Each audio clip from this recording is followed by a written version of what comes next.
नमस्कार। चेतन हो आफू, आफू हो चेतन, शुद्ध आफू हो चेतन, चेतन हो शुद्ध आफू, शिव हो चेतन, चेतन जो हो त्यो हो शिव। चेतन र शिव एउटै हो। शिव र चेतनमा कुनै भिन्नता छैन। त्यसैले शिवलाई पाउनु छ भने चेतनलाई लिए भयो, किनकि चेतन र शिव एउटै हो र भएको वस्तु शिव मात्रै हो, अर्थात् भएको वस्तु चेतन मात्रै हो। चेतन भन्नु अथवा शिव भन्नु अथवा शुद्ध आफू भन्नु एउटै हो। शब्द अलग अलग भए पनि तत्त्व एउटै हो। चेतन भन्नु शिव हो, शिव भन्नु चेतन हो, चेतन भन्ने शुद्ध आफू हो, शुद्ध आफू हो चेतन। केवल चेतन, भएको वस्तु चेतन मात्रै हो। चेतनदेखि अरू यहाँ कहीँ केही कहिले पनि छैन। जे जति छन् सबै चेतन रूप हो। चेतनदेखि अलग्गै यहाँ कहीँ केही छैन। भएको वस्तु केवल एक चेतन मात्रै हो। त्यसैले संसारका हामी जे जति छौँ सबैको वास्तव स्वरूप केवल एक चेतन हो, केवल एक चेतन। यो चेतन सधैँ छ, अखण्ड छ, समान रूपले रहेको छ। यसको अभाव कहिले पनि छैन। 24 घण्टाभित्र 1 सेकेन्ड पनि यसको अभाव छैन। जो 24 घण्टा लगातार रहिरहेको छ त्यसको नाम चेतन हो, त्यसको नाम शिव हो, त्यसको नाम शुद्ध आफू हो। त्यसैले चेतनलाई लियो कि मुक्ति, चेतनलाई लिइराख्यो कि सधैँ मोक्ष, चेतनलाई लिइराख्यो कि सधैँ जीवन मुक्त, चेतन मात्रलाई लिइराखेपछि सधैँ देह मुक्त। चेतन भनेको केवल पशुपतिनाथ, चेतन भनेको केवल सच्चिदानन्द, चेतन भनेको केवल शुद्ध आफू। हामीले विजय गरेर विजय रूपमा रहिरहनलाई 10 वटा माथि विजय गर्नुपर्छ। जब हामीले 10 वटा माथि विजय प्राप्त गर्न सक्छौँ तब हाम्रो सधैँको विजय, सधैँ विजय, आफ्नो हाम्रो सबैको, संसारका हामी जे जति छौँ 7-8 अरब सबैको विजय। त्यो विजय हुन्छ 10 वटालाई विजय गरेर। यदि त्यो 10 वटालाई विजय गरिएन भने हाम्रो विजय भएन। त्यसैले हाम्रो विजयको लागि, किनकि हाम्रो सधैँ वास्तवमा विजय स्वरूप हो, किनकि चेतन सधैँ विजय स्वरूप। चेतन कसैको अधीनमा छैन। चेतनको अधीनमा सबै छन्, कसैको अधीनमा चेतन छैन। चेतन एक परिपूर्ण वस्तु, किनकि शिव हो। चेतन भनेको परमात्मा हो, चेतन भनेको आत्मा हो, चेतन भनेको सबैको यथार्थ स्वरूप हो। चेतन भनेको सबैले सधैँ जहिले पनि अनुभव गर्न सकिने वस्तु हो। यो सबैलाई सुलभ छ, यसको अभाव कहिले पनि छैन। हुनाले चेतनको अभाव कहिले पनि छैन। चेतन बाहेक अरूको सद्भाव कहिले पनि छैन। यो मुक्तिको सिद्धान्त हो। यो मुक्तिका लागि जान्नुपर्ने सिद्धान्त हो।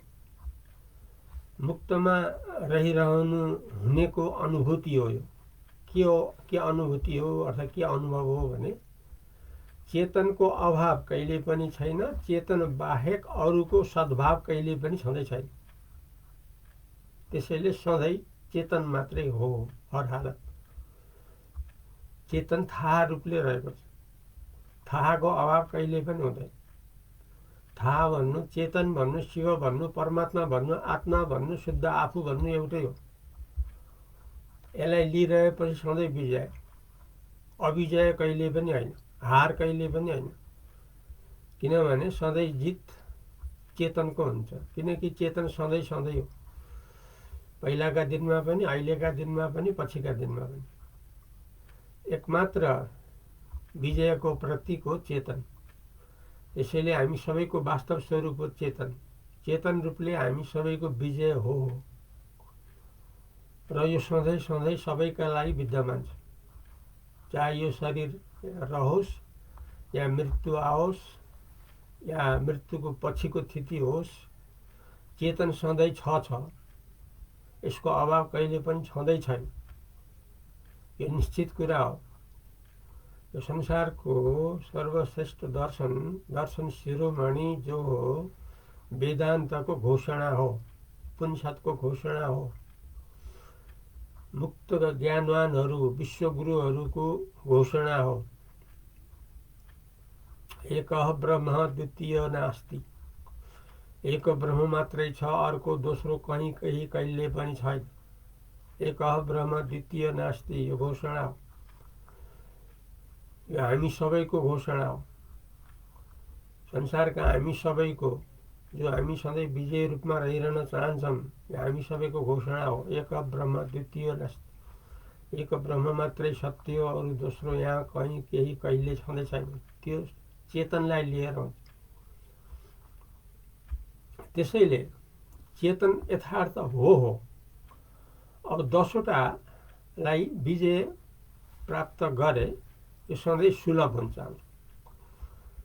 यस्तो चेतन सधैँ हाम्रो विजय भएर पनि यदि यसको अनुभव हुन हामीलाई पाइरहेको छैन भने एकमात्र कारण हो 10वटा प्रतिबन्ध, 10वटा छेकबार। त्यो 10वटा छेकबार मध्ये एउटा छेकबार हो आँखा। आँखालाई ग्रन्थीको रूपमा लिने हो भने त्यही हो भूल, तर ग्रन्थी भेदको रूपमा लिने हो भने त्यही हो विजयको उपाय स्रोत। यहाँ भूलले के भइराखेको छ भने आँखा नै मै हो आँखा। आँखा र म अलग अलग होइन, एउटै हो। यही बुद्धिले गर्दाखेरि हामी सधैँ हार भइरहेको, किनभने यथार्थ चेतनलाई हामी लिन पाएनौँ। अब यहाँ के छ भने आँखाको दृष्टान्तमा चेतन र जड आँखाको ग्रन्थीबाट व्यवहारमा संसारमा आँखाको स्थिति रहन पुगेको हो। तर यो कस्तो हो भन्दाखेरि यो दुईटा मिलेर रहेको स्थिति हो, चेतन र जड। चेतन भनेको जो सधैँ आफूले जान्न सक्छ र अरूलाई पनि जान्न सक्छ, यस्तो हिस्सा एउटा हो चेतन, जो हामीहरूको मूल स्वरूप हो। अर्को जो हिस्सा हो त्यो जड रूपी आँखा। जड रूपी आँखा कस्तो हो भने जड भनेको के हो भने आफूलाई पनि जान्दैन, अरूलाई पनि जान्दैन, त्यसलाई जड भन्छ। यो जो हामीले व्यवहारमा जो आँखालाई अनुभव गरेका छौँ, लिएका छौँ, त्यो ग्रन्थीको हिसाबले हाम्रो हार भइराखेको छ, जित हुन सकेको छैन। कसले गर्दा? आँखाले गर्दा। कसरी? ग्रन्थीले गर्दा। त्यसैले ग्रन्थी भेद गरेपछि अनि मात्र हाम्रो आँखामाथि विजय हुन्छ। यद्यपि आँखा व्यवहारमा रहोस्, त्यसमा केही आपत्ति छैन, तर हामीले सधैँ आँखालाई आफ्नो अधीनमा लिन सक्छौँ। उसको अधीनमा हामी कहिल्यै पर्नु पर्दैन। त्यसैले आँखा चेतनलाई नलिएर केवल आँखालाई मात्रै लिने हो भने त्यसको नाम हुन्छ जड आँखा। यस्तो मूर्तिहरूमा अनुहारमा दुईटा आँखा पनि हामीले देखेका हुन्छौँ। आँखा त त्यो हो नि, तर के त्यसले देख्छ? देख्दैन। तर पनि आँखा त हो पनि, तर देख्दैन पनि। त्यस्तै मरेको मान्छे, भर्खर मरेको मान्छेको आँखा त छ नि त, हेरी पनि राखेको छ, तर देख्छ? देख्दैन। मानव आँखालाई पर्दाले ढाकेको छ, त्यो पर्दालाई हामीले हटाइदियौँ, आँखा त छ नि जस्ताको तस्तै छ, के देख्छ? त्यसले देख्दैन। तर जिउँदो मान्छेको आँखाले देख्छ। फेरि के फरक त? मरेको मान्छेको आँखा र जिउँदो मान्छेको आँखा बाहिरी रूपबाट हेर्दा त एउटै छ, फरक त केही पनि छैन। अथवा मूर्तिहरूमा भएको आँखा र हामी हिँडडुल गर्ने मान्छेहरूको आँखामा बाहिरको रूपबाट त हेर्दा त केही फरक छैन, एउटै हो। ढाँचा काँचा रूप रङ सब एउटै हो, तर ठुलो अन्तर छ नि। के ठुलो अन्तर छ भने हामी जिउँदो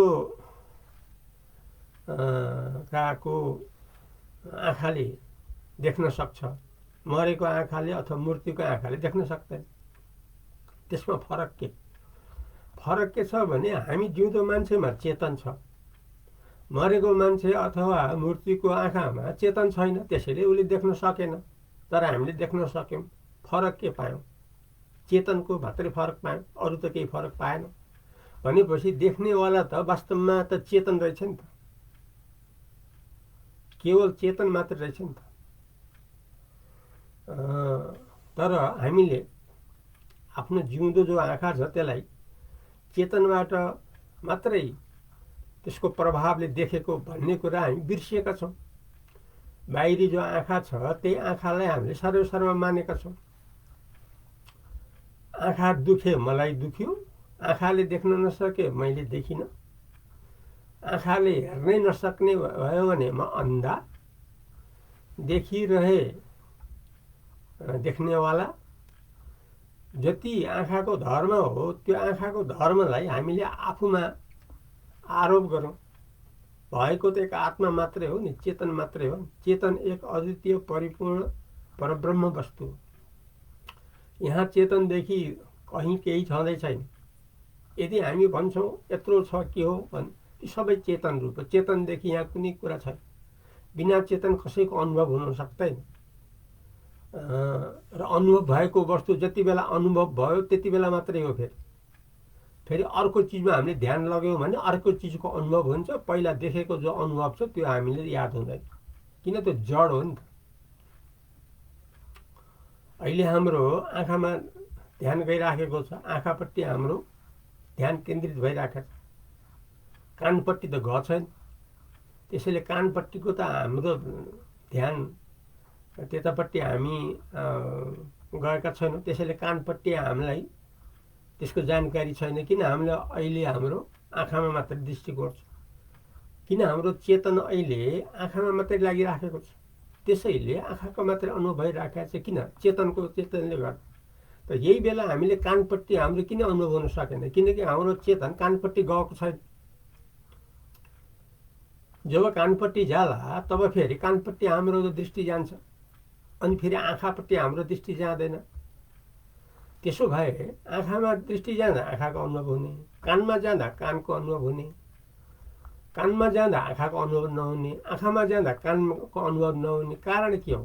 किनकि जड हुन्। त यथार्थ के हो? चेतन हो।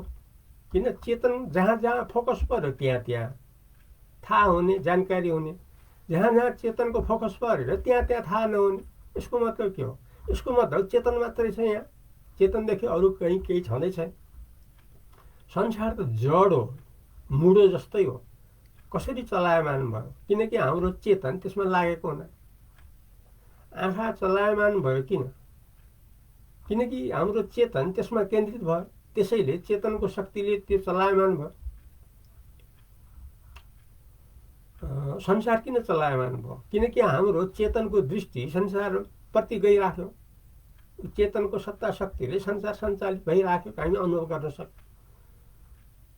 अब केवल हामी यहाँ अहिले आँखामा केन्द्रित छौँ, आँखा मात्रैको अनुभव भइरहेको छ, अरू कसैको पनि अनुभव भएको छैन। त्यसो भए भएको वस्तु चेतन मात्रै रहेछ। र आँखालाई चेतन हिस्सा बिर्सेर आँखालाई आफू आफ्नो मान्दाखेरि नै यहाँ सब गोलमाल हो। त्यसरी हार भइराख्यो। त्यसकारणले मुख्य चेतन हो, सत्य चेतन हो आँखा, र आँखा जस्तै सबै यद्यपि जड हुन् तर व्यवहारमा सहायक हुन्, चेतनका अधीन हुन्। सर्वेसर्वा चेतन हो, जड आँखा आदि सर्वेसर्वा होइन। हुनाले यथार्थ के हो भन्दाखेरि चेतन हो। चेतनको नाम शिव, शिवको नाम चेतन, चेतनको नाम शुद्ध आफू, शुद्ध आफूको नाम चेतन, चेतनलाई लियो कि मुक्ति, किन चेतन सधैँ मुक्त छ, चेतन कहिले पनि बन्धनमा छैन। त्यसैले यो चितजड ग्रन्थीले गर्दा आँखा चलायमान सत्ता स्फूर्तियुक्त भए तापनि त्यसको सत्ता शक्ति केवल चेतनको हो। त्यो चेतन हामीहरूको यथार्थ स्वरूप हो। यसरी हामीले लिइराखेपछि यी 10वटा मध्ये पहिलो जो हो आँखा रूपी जो छ, यसप्रति हामीले विजय गर्न सक्छौँ। यसै गरी हामीले सारालाई विजय गर्न सक्छौँ। आजलाई यति नै गरौँ। भोलि फेरि नयाँ प्रसङ्गले आउँछु। तबसम्म अद्वैत प्रदीपलाई बिदा दिनुहोस्। नमस्कार।